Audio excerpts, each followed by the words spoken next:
MILFs, hello and welcome to another episode of the Mum to MILF podcast, where we take you from mum to mum in love with fitness. Now today we are going to talk about the 20 to 30 kilo swamp, okay? So if you're a mum that has to lose about 10 odd kilos, this might still be beneficial for you, but this is going to be more pointed towards the gals that need to lose 20 to 30. So I'm going to lay out a few key things that you have to understand in order to get to where you want to get to. Because truth be told, you might have already lost your 30 kilos once before and you're really overweight again and you feel defeated and you don't really see a way out. And the only options you have available for you are you've got surgery, Ozempic, or crash dieting, where you think it needs to be chicken and broccoli and that's it. So I want to outline to you probably the psychological stages that you're in, how to overcome them, and the habitual things that you need to do in order to become the person you need to be to maintain the weight loss. So where you went wrong the first time was attacking the symptom, not the root cause. So what typically happens is you'll lose the weight first, or maybe you haven't even lost the weight. But you'll start doing, well, it needs to be chicken and broccoli. It's my eating that's holding me back. Sure, absolutely. If you want to get from point A to point B, you've got to move from point A to point B. So if you want to lose fat, you've got to eat less and move more. Pretty fucking common sense for most people. However, for you, your options are a bit more confusing because you don't know what to do. So you start listening to the wrong people. You start tuning in on Instagram and listening to absolute melts talk about hormones, talk about bloating. You're not bloated. It's not your hormones. You're just eating too much. And you're moving not enough. The problem is right now, you're so deeply ingrained in your own standards and habits and behaviors, you don't know any different. This is all you know. Just like someone who's grown up super broke, or like myself, all you know is what's around you, and all you know is your standards, and you think everybody else is the same. Or you look at fucking Michelle and you go, well, how can she maintain 60 kilos and I can't? All I need to do is look at food and I get fat. Not true.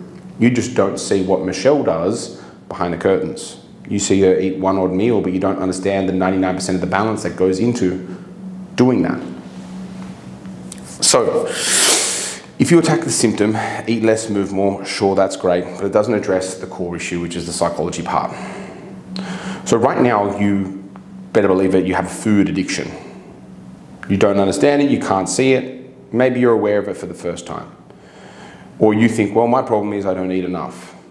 But you downplay all the times where you eat too fucking much. And this is the fun part.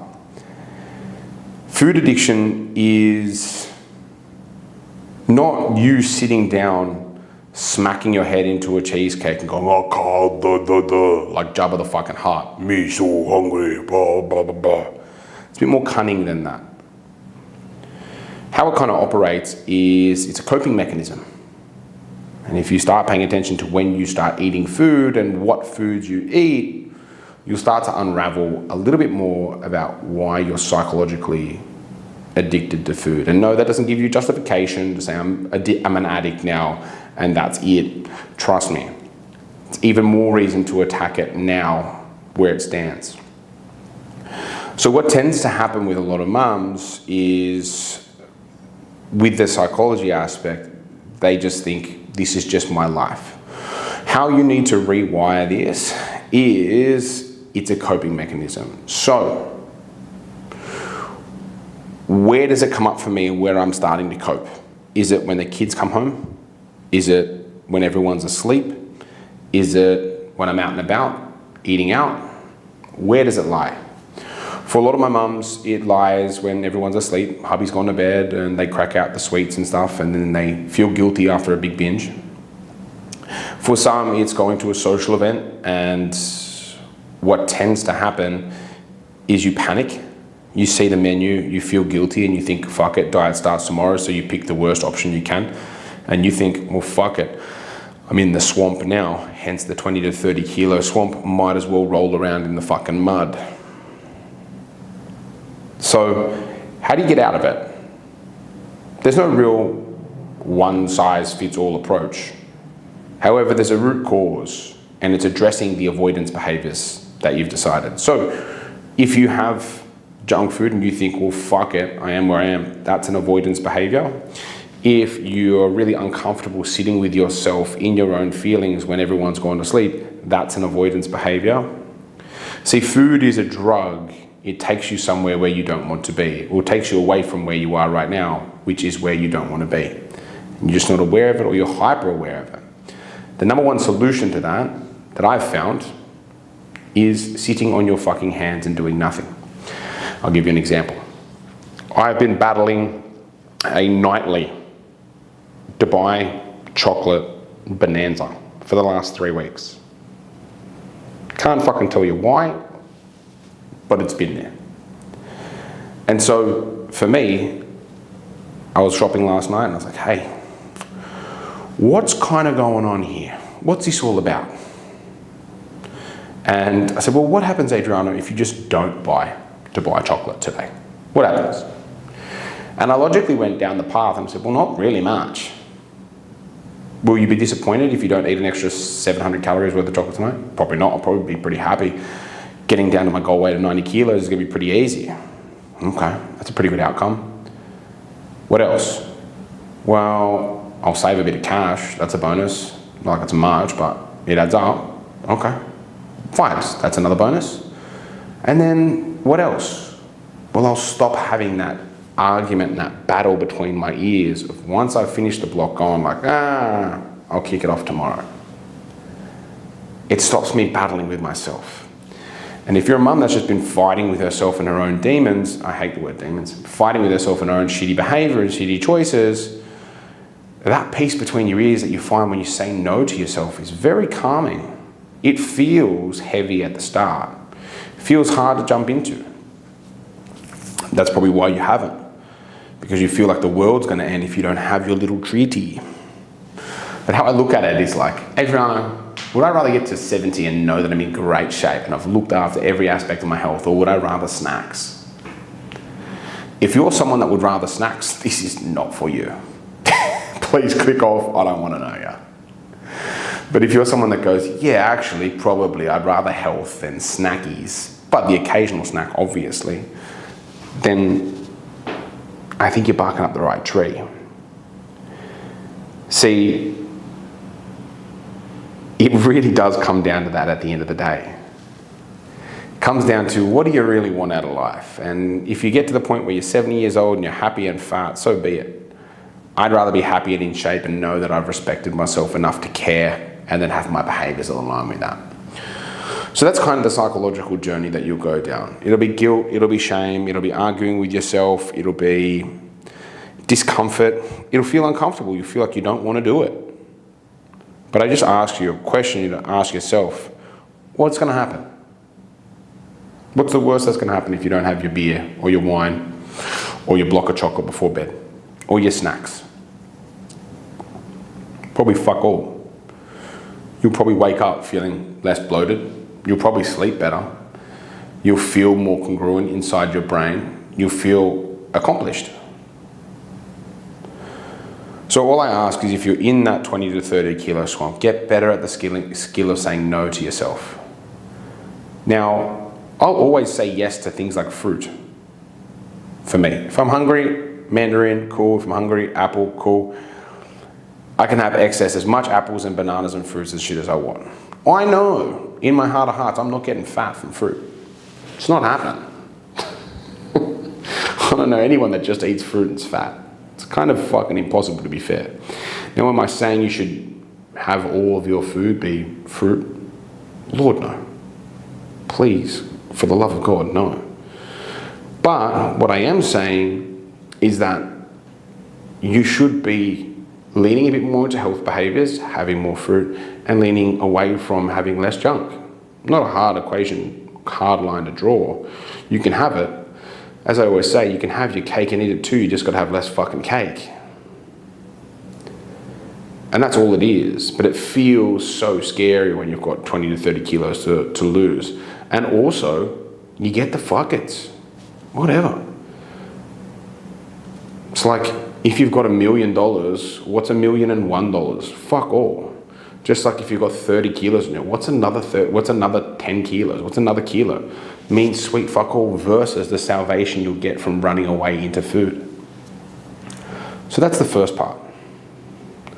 The second part is the tactical. So your food should be made up of, firstly, you should be calorie counting or keeping a food diary. Some people are really terrified of the word calorie count for whatever reason. It gets them to run away from themselves. Cool. But look at it more as a food diary. It's an insight into how you actually eat. Because 10 times out of 10, I have mums that tell me each and every day, I eat healthy.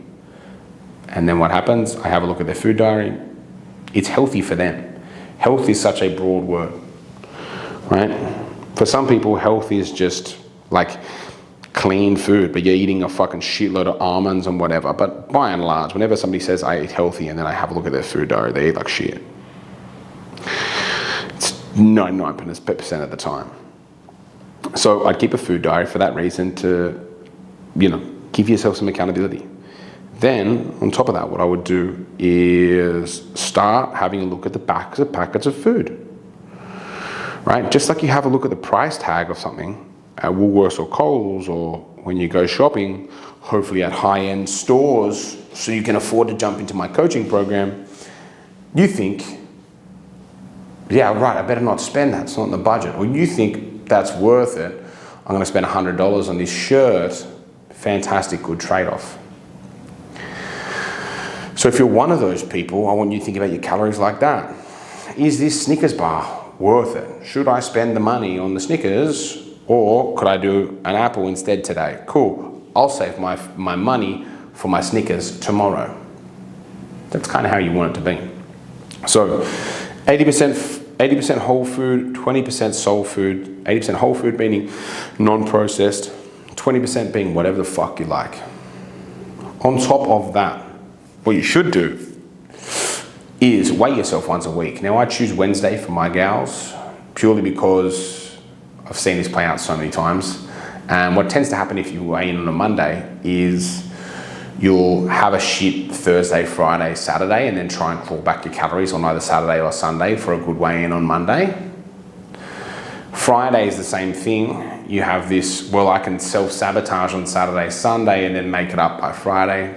Wednesday is this nice little sweet spot where you've kind of gone past the weekend, so you can kind of keep it a bit tidier and maybe maintain a weight by the end of the week. But it doesn't give you license to go full retard because you just won't get away with it.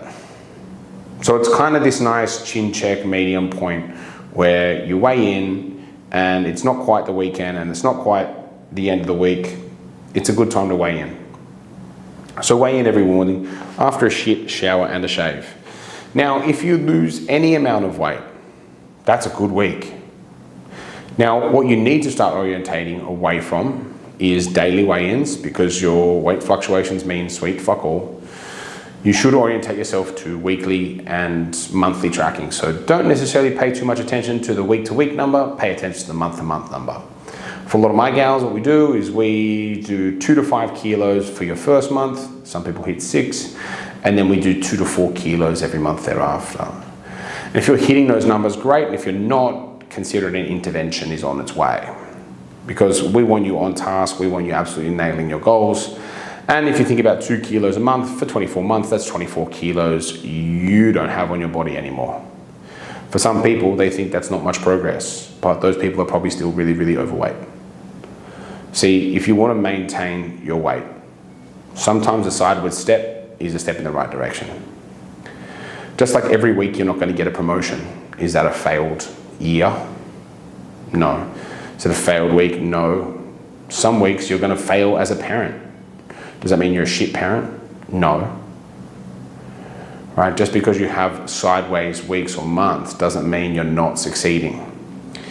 Where most go wrong is they don't commit to it for life. They think fat loss is just a phase. Now, if I told you, I want you to invest in the stock market, yesterday, and the stock market crashes the next day, you're going to think the stock market's a fucking scam.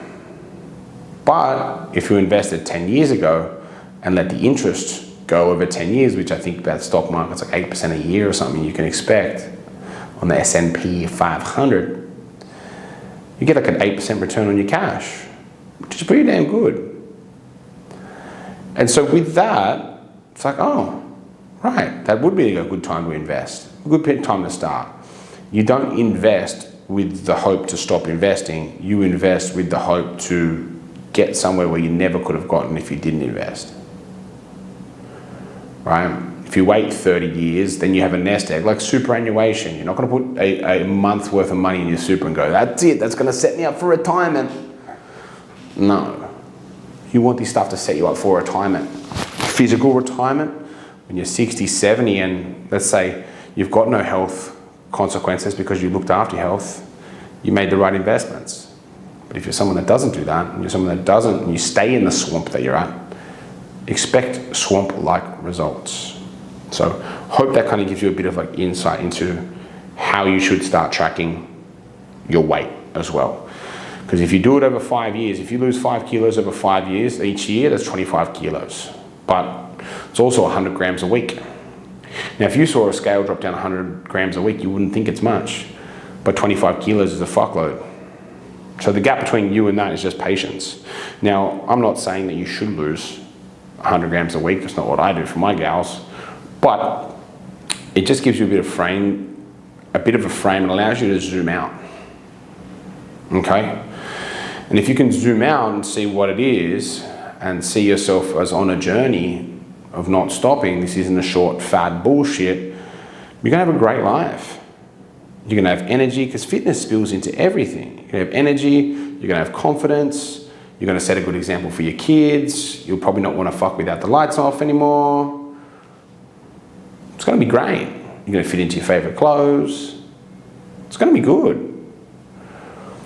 But if you keep playing this short-term game, you expect short-term results, and short-term results are volatile. As I said before with the stock market, you can invest one day and then next minute, next week you see a jump on the scales and you go, fuck, this shit's not working. When it does work, it's just you're not patient. And that's what it comes down to, the tactical stuff, right? Weighing yourself once a week, tracking your food. Now, if you've got 20 to 30 kilos, you have to understand that you've got a little baby, and if you nurse this baby, you're gonna have a really, really strong, healthy, happy, fully functioning child in 18 years. But if you give birth to your baby and expect it to run like fucking Usain Bolt, you're gonna be up shit creek without a paddle. So you have to drop your expectations. Because so many women start and stop because they don't get fast enough results. Because they'll lose 5 kilos their first week, lose something the next week, and then third week they lose fuck all and they think they're a failure. No, it's just your mindset. That's a failing mindset, because it gives you justification to go back into the swamp. Take me back to where I'm comfortable. We're creatures of habit. We really are. And if you want to be comfortable, stay fat until it's uncomfortable, but I guarantee it's just not comfortable. You're uncomfortable you're comfortable in your discomfort.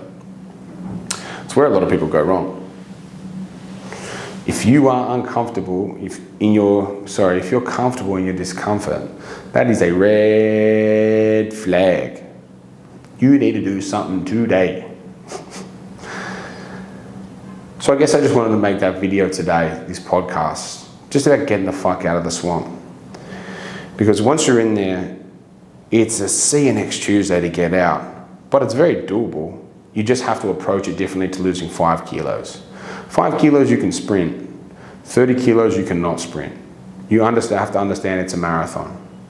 And if you really want life-changing results, because it's safe to say you're the person that can't maintain a good physique even if I gave it to you, you need to work on becoming that person. And that person is consistent, that person shows up, that person moves through self-doubt, that person stays committed when they'd rather not be. That person looks at discomfort and goes, okay, or looks at the scale and goes up, okay, next week I'll bring it down, or the week after, but it will come down. So I just wanted to leave you with that, because it's a shit show, but it's a solvable shit show. You've just got to readjust your mindset that your first 5 kilos is very different to 30. And if you're 30 right now, you're kind of in this shit spot where it doesn't really fucking matter. You're so used to all the confidence stuff isn't going to be regained after losing 10 kilos necessarily. That'll come probably in the 15 to 20 kilo mark. and you've shown yourself you can't stick to anything, and you're in a really tough spot.